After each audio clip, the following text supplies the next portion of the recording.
Assalamualaikum warahmatullahi wabarakatuh. Perkenalkan, nama saya Nazwa Windy Hayatus Syifa dari Universitas Primagraha, Prodi PGSD. Video ini saya buat untuk memenuhi tugas UAS mata kuliah Filsafat Ilmu Pendidikan. Dosen pengampu Ibu Afi Valentri. Baik, pada kesempatan kali ini saya akan menjelaskan materi tentang pendekatan filsafat dalam pendidikan. Nah, aliran filsafat dalam pendidikan ini merujuk pada berbagai pandangan dan teori yang digunakan untuk memahami tujuan, nilai, dan prinsip pendidikan. Filsafat pendidikan ini mencakup pemikiran tentang bagaimana seharusnya pendidikan itu dijalankan, apa tujuan akhirnya, dan bagaimana proses belajar yang sebaiknya dilakukan. Oke, di sini ada beberapa pendekatan filsafat dalam pendidikan. Yang pertama tuh pendekatan idealistik. Pendekatan idealistik ini menekankan pengajaran nilai-nilai moral dan etika. Tujuan pendidikannya itu adalah untuk membentuk karakter siswa dan mempersiapkan mereka untuk kehidupan spiritual dan intelektual. Yang kedua itu ada pendekatan realistik.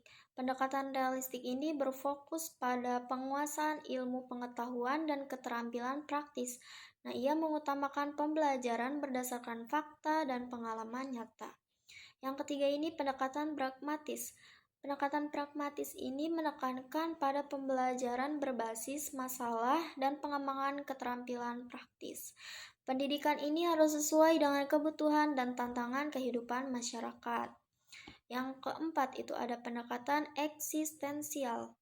Nah, pendekatan eksistensial ini menekankan kebebasan siswa untuk memilih dan menentukan makna hidup mereka. Nah, pendidikan ini lebih bersifat personal dan memberikan kesempatan bagi siswa untuk mengeksplorasi diri mereka. Yang kelima itu ada pendekatan progresivis. Nah, pendekatan progresivis ini yaitu dengan pembelajaran aktif dan berpusat pada siswa. Ia menggunakan metode yang sesuai dengan perkembangan zaman dan fokus pada perkembangan sosial siswa. Nah, selanjutnya ini ada metode dalam pendekatan filsafat.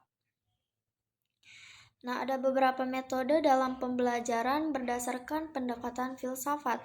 Yang pertama itu metode diskusi. Metode diskusi ini digunakan digunakan dalam idealisme dan eksistensialisme untuk mendorong pemikiran kritis. Yang kedua itu ada metode eksperimen. Metode eksperimen ini biasanya digunakan dalam realisme dan pragmatisme untuk memahami prinsip-prinsip dunia nyata. Yang ketiga ini ada metode proyek.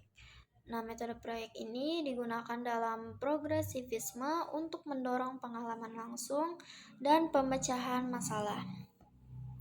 Yang keempat ini ada metode kelas tradisional. Metode kelas tradisional ini digunakan dalam idealisme untuk menekankan disiplin dan pengajaran nilai. Nah, selanjutnya itu pentingnya filsafat dalam pendidikan. Nah, mengapa filsafat pendidikan ini penting? Karena untuk membantu pendidik memahami tujuan dan alasan di balik praktik pendidikan ini. Nah, ini memberikan landasan teoritis bagi kurikulum dan metode pengajaran, memungkinkan juga untuk evaluasi dan perbaikan dalam proses pendidikan, membantu menciptakan lingkungan belajar yang efektif atau yang inklusif dan holistik. Nah, selanjutnya tuh ada contoh penerapan filsafat dalam pendidikan. Contohnya tuh seperti di kelas. Nah, di kelas itu menggunakan pendekatan progresivisme untuk pembelajaran berbasis proyek. Nah, menerapkan idealisme untuk mengajarkan nilai moral kepada siswa. Ada lagi contohnya yang kedua tuh kurikulum. Nah, kurikulum ini menyusun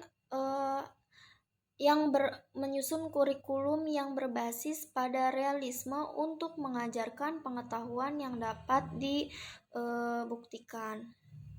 Nah, ini dapat mengintegrasikan pragmatisme dalam menciptakan pengalaman langsung yang relevan dengan dunia kerja.